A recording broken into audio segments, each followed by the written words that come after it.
Rise and shine mga ka-RSP. Ito po ang trending. Araw-araw na inaabang gabay, patnubay palala at prediksyon ni Master Transco ngayong araw ng Monday, December 22.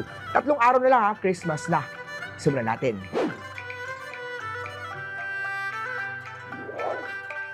Sa mga pinanganak ng Year of the Rat, mainit ang ulo ni partner dahil sabay kayong na-stuck sa parking sa tila haba ng pila. Alam mo, pwedeng gawin dyan.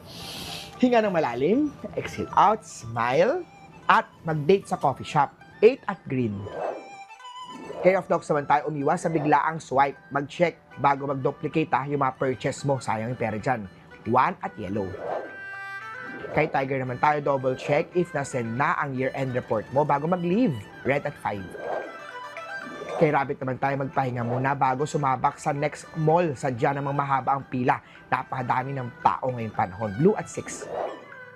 Kay Dragon naman, may kaaway sa family na gustong makipagbati. Hindi pa huli ang lahat. Ikaw na ang makipagbati. Go for peace. Silver at 4. Kay Snake naman tayo, magbayad ng mga utang para clear ang iyong holiday conscience. Purple at 7. Kay Horse naman, magpaalam ng maayos sa office bago mag-leave. Siguraduhin din tapos na ang mga assignment para wala tayong alalahanin.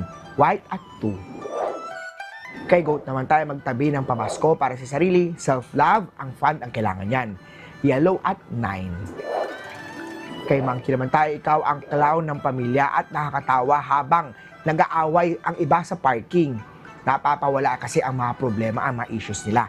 Green at 1. Kay Year of the Rooster naman tayo, kumain ng prutas sa halip sa mga pagkain sa mga fast food, yung mga fries, mga prito, hindi yan maganda.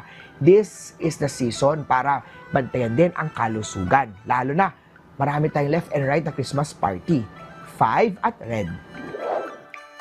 Kay Dog tayo, umupo muna kung masakit na ang paa sa kakalakad sa mall. Hindi mo need bilhin lahat agad-agad. 6 at blue. Kay Pig naman tayo, matatapos na ang lahat ng errands dahil maayos ang energy mo. Gold at 4. Muli po, ito po'y gabay, patnubay, palala at prediksyon lamang mula kay Master Transco. Nasa inyong mga kamay, nasa lalay ang inyong tagumpay. Always claim the swerte at lagi tayo maging positive mga ka-RSP.